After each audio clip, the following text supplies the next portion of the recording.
Wednesday. You don't want to see me. Preston. When relationships are put to the test. I'm gonna marry you one day. Is that supposed to impress me? I'm heading back to London tomorrow. Will the sisters follow their heart? How are Zach seeing each other? I just don't want to be in the middle. I think I'm just jealous. You are in love with that man. At all costs? You are so wrong. I have had your back through everything, and this is how you moving? Tyler Perry's... All right, Sistas fans, here we go. This is the trailer breakdown for Season 3, Episode 15, entitled Unknow Caller. Now, remember last week when we got a last-minute third trailer for last week's episode, One Word Answers? And that was a pretty big deal because that video did pretty well. Thank you for that. But it had a lot of scenes that were actually from this upcoming episode. So this video is a culmination of the scenes related to this episode from that trailer, the end credit preview of last week's episode, and then the official promo that, you know, I got my hands on because social media uploaded it on Friday. So yeah, this is a lot of stuff to cover, but before getting into it, make sure you take a minute to hit the thumbs up button to show you like the video. Hit subscribe as we get closer to 190,000 subscribers. Hit that bell icon and select all. That way you don't miss out whenever I post content on the channel. I don't want you to miss out whenever I upload to Our Kind of Entertainment. Remember, that's the name of the channel now, not the Haves and the Have-Nots review. So you should be receiving notifications from Our Kind of Entertainment. Follow me on social media. Links are in the description below. Now, enough of that plugging because, you know, got to do it for the YouTube algorithm. Let's get into it. So, one of the first scenes. Preston, or actually Danny saying, "We playing games, huh?" And Preston's like, "I'm following your lead." And then he goes on to say, "You don't want to see me." So then he leaves a bit depressed, and then Danny's like, "Preston." And I believe this is the next morning, given the fact that it looks like, you know, he's the first one out of bed. He's dressed, you know, Danny's in bed. And Danny, later on at the airport, looks a little depressed, like, "Oh, wow, I must have effed up."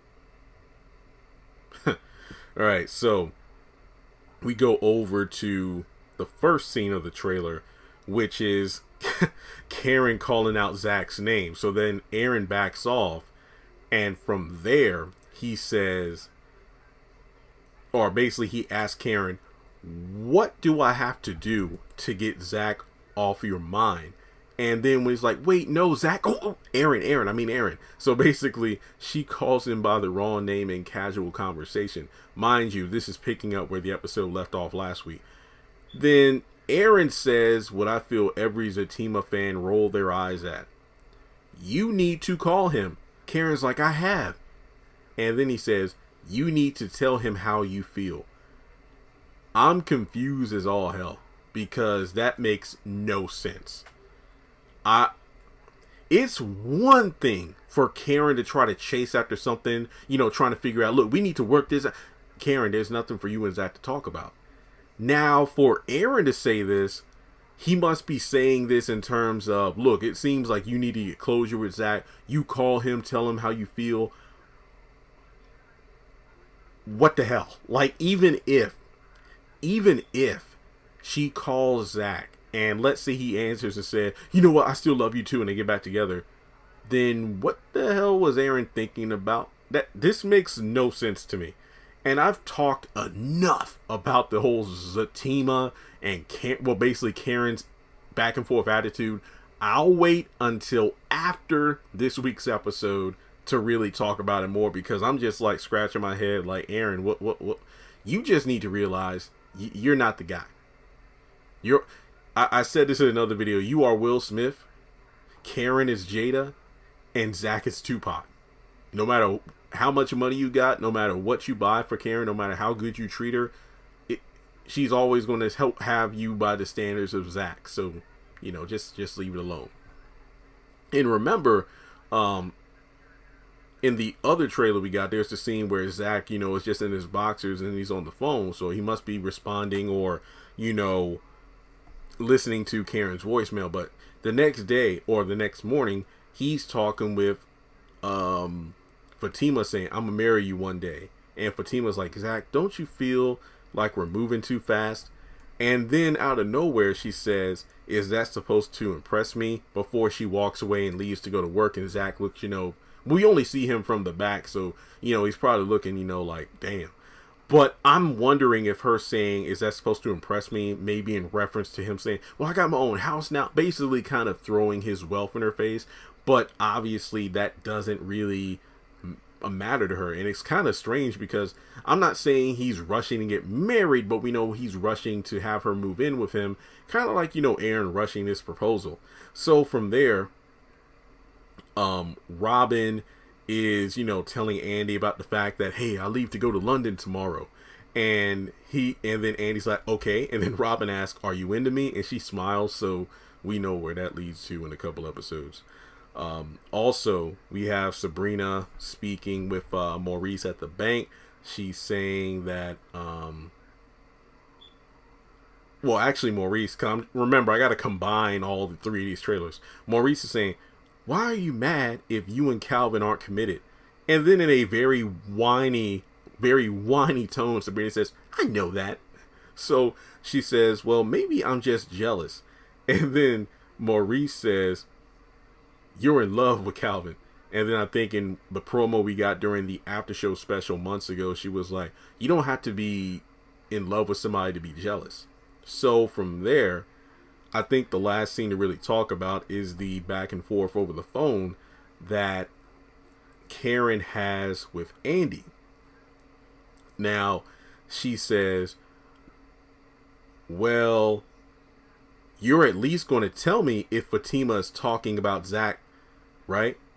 Basically in reference to, hey, when you're around Fatima at work, does she talk about Zach? And Andi says, I don't want to be in the middle of this anymore. And then Karen claps back, well, are Zach and Fatima seeing each other? And then she's like, you are so wrong. I have had your back through everything, and this is how you moving? Now, somebody in the comments on the video, I think it was the one I said, was it the one that's in Karen's defense, or the one about, is Andi obligated to tell Karen about Fatima and Zach's relationship status, something like that? And somebody said no, because Karen walked out on the wedding. Now, I still stand by what Karen did, because it was her choice not to attend that surprise wedding, even though Andi was begging her to stay. But kind of like the whole Calvin telling Sabrina, you know what, check in before you see somebody else, but then Sabrina catches him with Peggy. This is the same thing, where Karen was in the right about how she dealt with the wedding, but you can't sit here and say, I have had your back through everything, but you walked out on Andi when she wanted her best friend beside her when she got married to Gary. Now, I'm not saying Karen didn't have the free choice to walk away, but Andi was literally crying for her best friend to stay with her through that bullshit.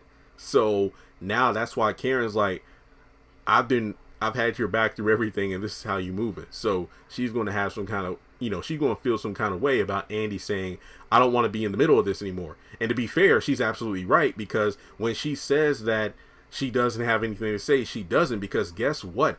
Anytime Fatima even tries to bring up Zach and or maybe a Karen thing about, you know, he's still hung up on his ex or Karen or whatever, Andi says the same thing.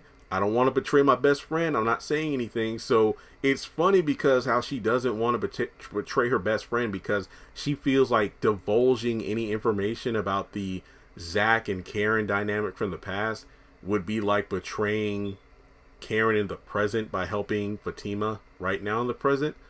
But now, by her not saying anything, Karen feels like she's betraying her, when in reality, it's kind of like that episode of SpongeBob, you know, back when it was good, when they're Krusty Krab pizza, where SpongeBob goes through hell and high water to get the pizza to the customer, but then at the end of the episode, it's like, what about my diet, Dr. Kelp?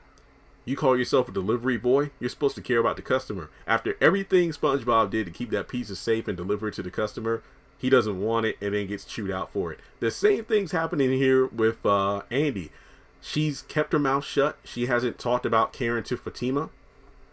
And Fatima hasn't said anything about Zach to Andi, because anytime they're about to have a girl talk, something happens in the office or one of them has to go somewhere. And every time it's like, you know what, hey, we'll talk about it later. So Andi honestly doesn't know anything that Karen doesn't already know, which is Zach and Fatima are going at it. Well, not not in terms of just sex, but Zach is pursuing Fatima, so there isn't anything to tell.